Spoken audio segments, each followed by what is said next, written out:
कृष्णा। तो आज हम चर्चा करेंगे श्रीमद् भागवतम पर।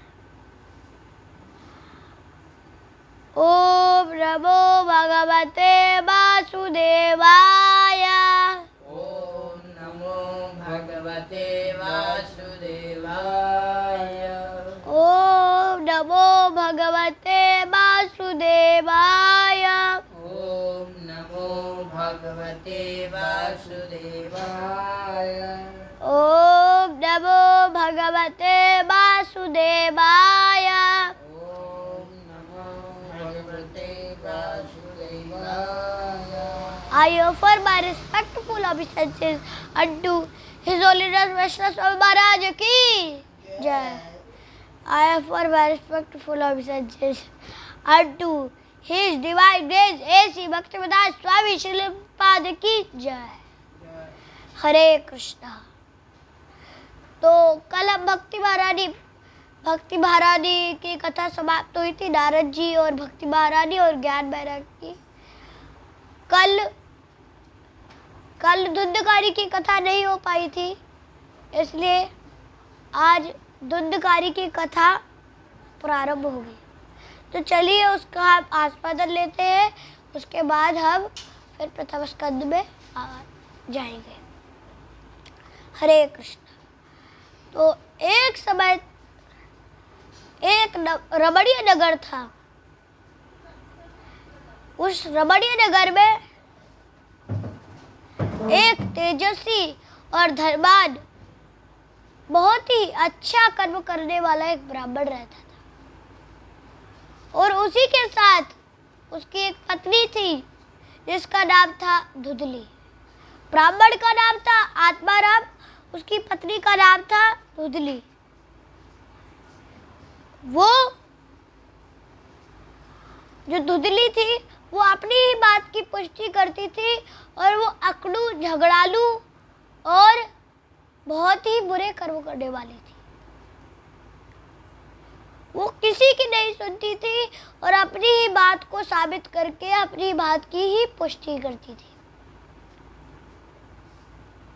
एक दिन जब बहुत दिन बीत गए तो आत्माराम ब्राह्मण संतान ना होने के कारण व्याकुल हो वन की ओर अपना देह त्यागने के लिए चला गया। जब गया वहां तो एक बरगद के पेड़ के नीचे बैठा, उसको प्यास लगी तो वह गया तालाब के पास गया और उसने पानी को पिया, वो दोबारा आ गया। तो उसी के 2 घड़ी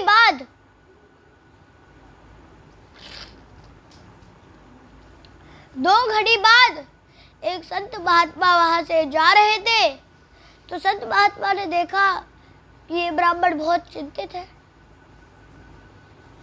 तो वो आत्माराम ब्राह्मण के पास आए और वो चिंता से व्याकुल हो। उन्होंने देखा कि ये चिंता से व्याकुल है, चिंता से व्याकुल है। तो जो ऋषि थे उन्होंने कहा, क्या हुआ पुत्र, तुम क्यों चिंतित हो? तो उन्होंने कहा कि हमारी और मेरी पत्नी की बहुत समय बीत गया, पर मैं अभी भी संतानहीन हूँ। आप कोई ऐसी कृपा करें कि जिससे हमारे यहाँ संतान हो, और यदि आप संतान नहीं दे सकते तो मैं आपके चरणों में, आपके पदार बिंदु में अपने शरीर त्याग दूंगा, अपना शरीर त्याग दूंगा। तो उन्होंने कहा, ऐसा मत करो पुत्र, तुम ये पुत्र का मोह छोड़ दो और तुम भगवान का भजन करो। क्यों? क्योंकि तुम्हारी जो भाग्य है उसमें 7 जन्मों तक पुत्र नहीं लिखा है।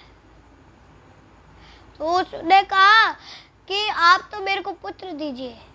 तो उन्होंने कहा कि मैं पुत्र तो दे दूंगा, पर वो तुम्हारा पुत्र दुख का कारण बन जाएगा। तो उन्होंने कहा, पुत्र या दुख दे या सुख दे, मेरे को बस पुत्र चाहिए। तो उन्होंने कहा ठीक है। तो उन्होंने एक आम के फल का एक फल दिया और उससे कहा कि अपनी पत्नी को खिला देना।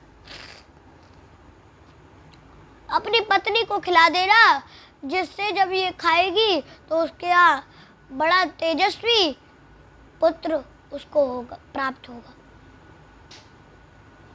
तो वो घर गए और उनने अपनी पत्नी को वह फल दिया और चले गए, वो यात्रा के लिए निकल गए।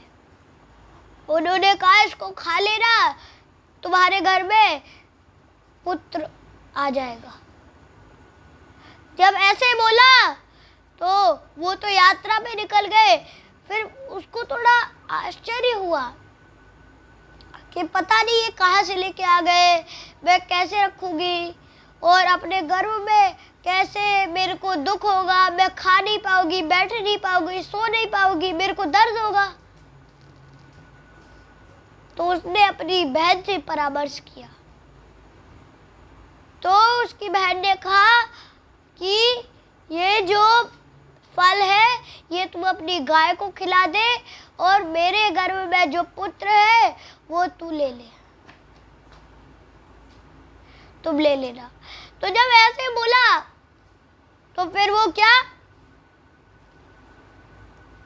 वो गए,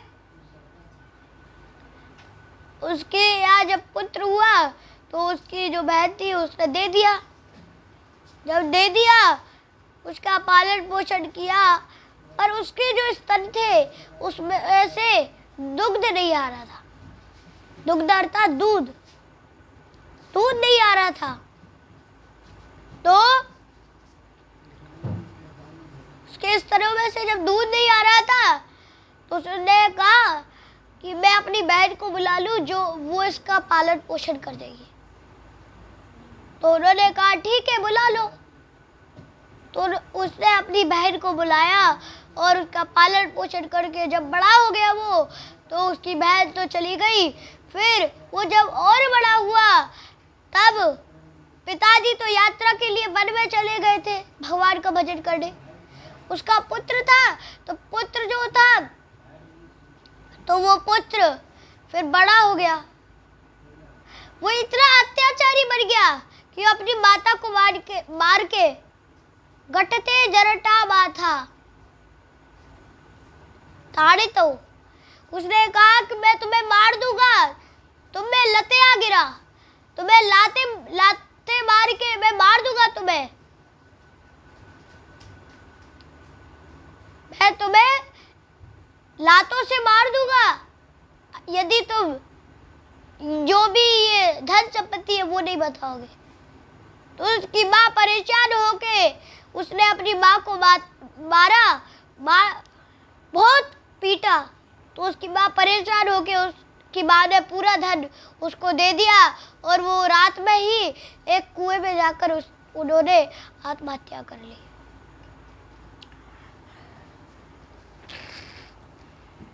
तो आत्महत्या कर ली। जब आत्महत्या कर ली तो फिर उसने क्या, चोरियां करनी स्टार्ट कर दी और उसने 5 वेश्याओं को रख लिया। जब उसने 5 वेश्याओं को रख लिया तो जो 5 की वेश्याओं थी तो उनको बहुत पैसा चोरी कर करके राजाओं के यहाँ से लेके आता था। तो उन्होंने, जब वेश्याओं ने सोचा कि इतना धन लेके कहाँ से आता है, यदि राजा को पता चला तो राजा इसके साथ हमें भी पकड़ेगा, इसलिए इसको मार के इसका धन लेके हम भाग जाते हैं इसको। तो उन्होंने उसको, तख्त होता है उस पे बांध कर उसके मुंह में अंगारे भरकर, फिर भी नहीं मरा वो, फिर भी उन्होंने एक रस्सी लेकर उसके गले में जब ताना तो वो मर गया। जब मर गया तो उसका सारा धन लेके उसको वही उसके ही घर में नीचे जमीन में गाड़ कर और वो चली गई। तो वो जब गाड़ कर चली गई तो वो एक प्रेत योनि में बदल गया। जब प्रेत योनि में बदल गया तब एक दिन गोकर्ण आए, वही अपने गांव से गुजर रहे थे, तो उन्होंने कहा कि मैं अपने घर को देखा हूँ कि कैसा है। तो फिर जब गोकर्ण आए, गोकर्ण ने देखा, सोचा कि मैं यही आज रात यही बिता लेता हूँ। तो गोकर्ण यही रहे और उन्होंने यही रुके। और जब रात में वो सो रहे थे, तब जो प्रेत योनि में धुंधकारी था, वो कभी कुत्ता बन जाता था तो कभी भालू बन जाता था, कभी बकरी बन जाता था तो कभी बकरा बन जाता था, और कभी कभी मनुष्यों के रूप में भी आ जाता था, और कभी कभी प्रेत भूत बन जाता था। जब वो भूत बन जाता था तो उन्होंने कहा यहाँ कोई तो है। तो उन्होंने जब अपने कमंडल में से गंगा जल लेके उस पे जब फेंका, तब क्या वो उनके सामने प्रकट हो गया और उसने कहा कि अहम भ्राता तुयोऽस्मि धुंधकारी तनामता।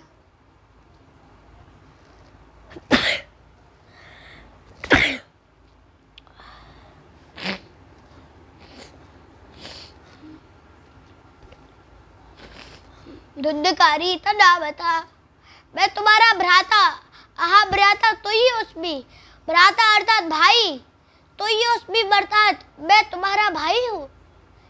मेरा नाम धुंधकारी है, धुंधकारी तनामता। मेरा नाम धुंधकारी है।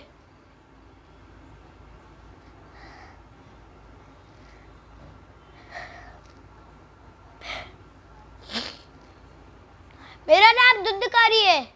मैं उनने जब पूरी कथा सुनाई कि ऐसे वैश्याओं ने मेरे को मार के सारा धन लेके वो चली गई और मैं यही प्रेत योनि में हूँ। आप कोई मेरे को मुक्त करने का कोई उपाय सोचे। उन्होंने कहा मैं तो विधि अनुसार गया में तुम्हारा पिंड करके आया हूँ। तो उन्होंने कहा, धुंधकारी ने कहा कि यदि आप 100 श्राद्ध भी कर लेंगे मेरे लिए, तब भी मेरी मुक्ति नहीं होगी। आप कोई दूसरा उपाय ढूंढे। तो जब गोकर्ण ने हर मुनि के पास पूछा तो कोई नहीं बता पाया इसका समाधान।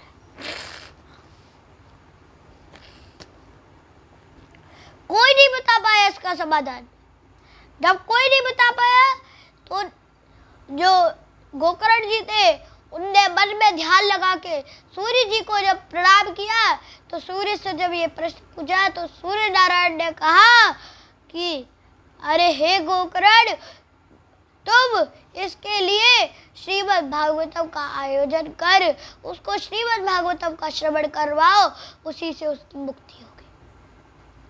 तो गोकर्ण ने उसी विधि अनुसार उन्होंने धुंधकारी एक बांस और उसमें 7 गांठें बांध दी। 7 गांठें जब बांध दी,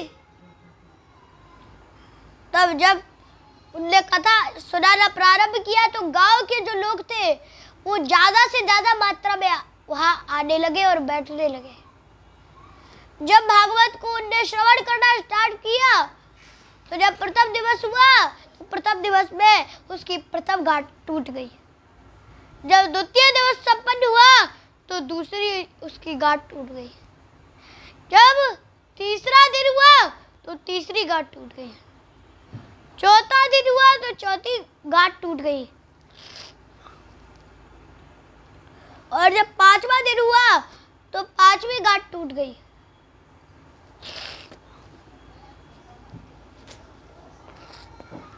और ऐसे ही जब 7 दिन हुए तो 7वीं गांठ जब टूटी तो वहां बैकुंठ से उसके लिए बैकुंठ के जो द्वारपाल है वो उसके लिए सुंदर विमान, सजा हुआ विमान लेके आए और उन्होंने धुंधकारी को बुलाया और धुंधकारी को विमान में बिठाया। तो सारे गांव वाले पूछ रहे कि हमने भी तो इस भागवत का श्रवण किया है, फिर हम क्यों नहीं जा रहे, हमारे लिए विमान क्यों नहीं आया? तो उन्होंने कहा कि तुम्हारे लिए विमान इसलिए नहीं आया क्योंकि तुमने अच्छे से श्रीमद् भागवतम का श्रवण नहीं किया। इसलिए यदि हम कोई चीज सुनते हैं तो हमें उसे पूर्ण रूप से सुनना चाहिए। क्यों? कब हम इस जगत से पार हो जाए, और अगर नहीं सुनेंगे तो कब हमारा ये शरीर चला जाए, कब हमारे धड़कन रुक जाए और हम इस 84 लाख योनि में फंस जाए। इसलिए हमें हर चीज श्रवणम कीर्तनम विष्णु स्मरणम पाद सेवनम अर्चनम बंदनादास्यम सख्यम आत्मनिवेदनम। श्रवण करना है तो परीक्षित महाराज की तरह करो। श्रवणम कीर्तनम विष्णु, कीर्तन करना है तो सुखदेव गोस्वामी की तरह करो। सुखदेव गोस्वामी ने 7 दिनों 7 रात तक ना कुछ खाया ना कुछ पिया और श्रीमद् भागवतम सुनाई। किसको? परीक्षित महाराज को। वैसे ही परीक्षित महाराज ने 7 दिन ना तो कुछ खाया ना कुछ पिया और 7 दिन श्रीमद् भागवतम का श्रवण किया।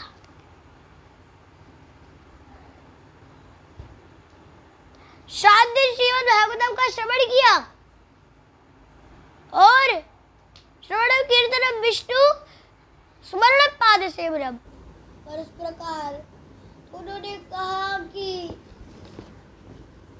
श्रवणम कीर्तनम विष्णु स्मरण पाद सेवनम। पाद सेवनम, पाद सेवन में लक्ष्मी जी। पाद सेवनम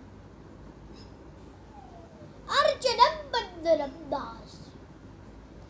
अर्चन में पृथु महाराज, अर्चना बंदना, बंदना में अक्रूर जी। बंदना कर रही है तो अक्रूर महाराज की तरह। दास्य, दास बनना है तो हनुमान जी की तरह बनना है। दास्यम सख्यम आत्मनिवेदनम।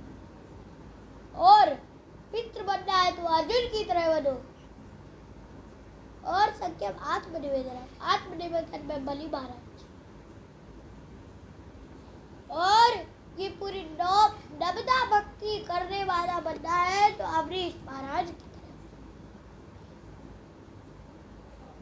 क्योंकि जाकी रही भावना जैसी प्रभु मोरत दे खीत न तैसी। जैसी जिसकी भावना होती है प्रभु मूर्त देखी तो तैसी, वैसे ही भगवान उसको उसी स्वरूप में देखते हैं। तो इस प्रकार ये कथा समाप्त होती है।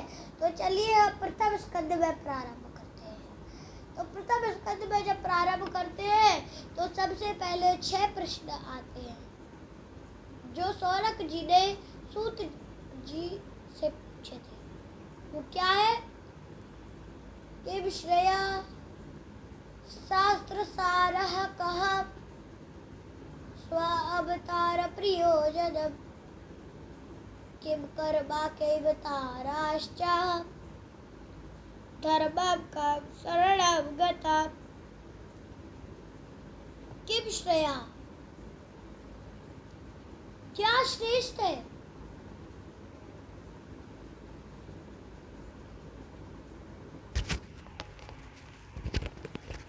किम श्रेयाः,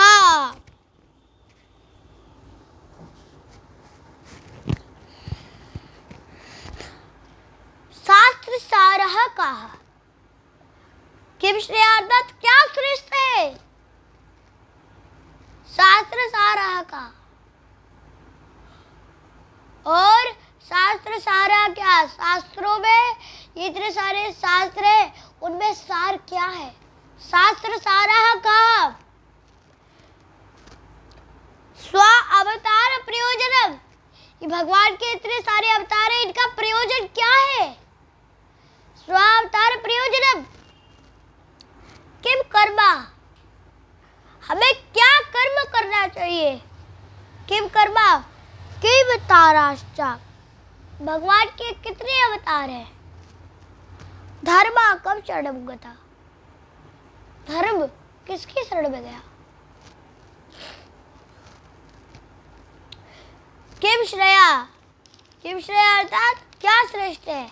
तो इसका उत्तर क्या है? कृष्ण भक्ति परम श्रेय। कृष्ण की ही भक्ति, कृष्ण का ही हरिनाम भजना ही सर्वश्रेष्ठ कर्म है। किम श्रेया शास्त्र सारः का, शास्त्र सारश्च सेवहि। ये क्या है? शास्त्र सारः सेवहि। शास्त्र को जो सार है यही श्रीमद् भागवतम है। श्रीमद् भागवतम की जय। शास्त्र सारः च सेवहि प्रयोजनम सतो रक्षा। बोलते हैं स्वावतार प्रयोजनम, ये भगवान के अवतारों का प्रयोजन क्या है? तो आता है भगवत गीता में भी श्लोक आता है, परित्राणाय साधूनां विनाशाय च दुष्कृतां धर्म संस्थापनार्थाय संभवामि युगे युगे। परित्राणाय साधूनां, साधुओं की रक्षा करने के लिए, परित्राणाय साधूनां विनाशाय च दुष्कृतां, और धर्म संस्थापनार्थाय, धर्म की स्थापना करने के लिए, संभवामि युगे युगे, भगवान हर युग युग में अवतरित होते हैं। उसी प्रकार यहाँ बता रहे प्रयोजनम सतो रक्षा। ये भगवान के अवतार का प्रयोजन यही है कि इन सभी की रक्षा करना। स्वावतार प्रयोजनम, प्रयोजन नव सतो रक्षा।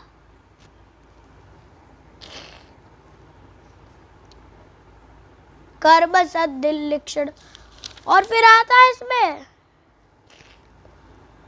किम कर्मा, क्या कर्म करना श्रेष्ठ है? तो इसमें बताया गया है कर्म सृष्टि दिलक्षणम। कर्म करना, कौन सा कर्म अच्छा है? भगवान की सेवा करना ही सबसे अच्छा कर्म है।